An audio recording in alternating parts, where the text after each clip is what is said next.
учурда Кыргызстанда жана жалпы эле бүткүл ааламда эл арасында таралып бараткан нерсе аял затын өзүн окшоштурган эркектер көбөйүп баратат. Мына ошол тууралуу пайгамбар саллаллаху алейхи вассалам хадисте эмне деген, аларга кандай нерселер, кандай коркунучтар айтылган, азыр ошол тууралуу сиздерге айтып берейин. Аллах Таала жер бетинде канчалаган макулук жараткан болсо, мына ошолордун ичинен эң сулуусу бул инсан баласы. Аллах Таала өзү Куранда дагы баяндап кеткен.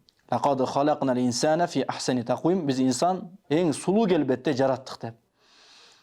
Ошондуктан Аллах Таала кайсы бир адамды кандай жараткан болсо, мына ошондой эч бир дене мүчөсүн өзгөртпөстөн, өзүнү башкаларга окшоштурбастан, өзү кандай жаралган болсо, ошондой жашоо өтүүсү бул милдет болуп эсептелет.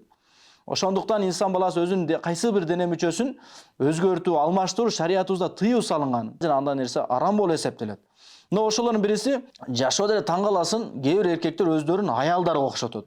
Сүйлөгөн сөздөрүн, баскандарын, турган турпатын, жада калса дене мүчөлөрүнө чейин алмаштырып өзгөрткөн адамдар дагы бар. Мындай адамдарга пайгамбар саллаллаху алейхи вассалам өзүнүн хадисинде мындай деп айткан: "Ла'на Расулуллахи саллаллаху алейхи вассалама ал-муташаббихина минар-rijal bin-nisa wal-mutashabbihati minan-nisa'i bir-rijal." Имам Бухари рахматуллахи алейхи риваят кылган хадисте айтат: Аллахтын элчиси каргыш айтты.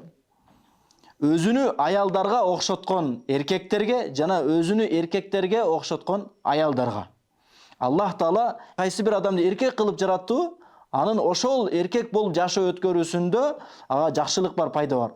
Ал эми кайсыл адамды Аллах Таала аял заты кылып жараткан болсо, ал адамга ошол жашоосун ошондой өткөрүү менен ага дүйнөдө жана акыретте ага тынчтык, бактылык бар. Ал эми сүйлөгөн сөздөрү, баскан турган турпаты, кыймыл аракеттери аял затына окшоп кетет, өзү окшоштурууну каалайт, бирок окшоп кетет.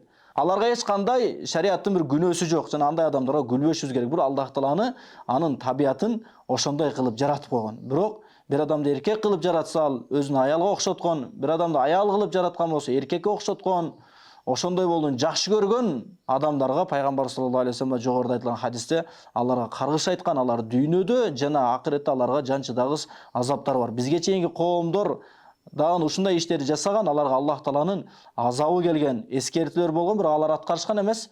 Алар дүйнөдө туруп, алар кыйрап жок болгон. Ошондон урматтуу туугандар, Аллах Таала бизди кандай жараткан болсо, ошондой жашаганга аракет кылайлы.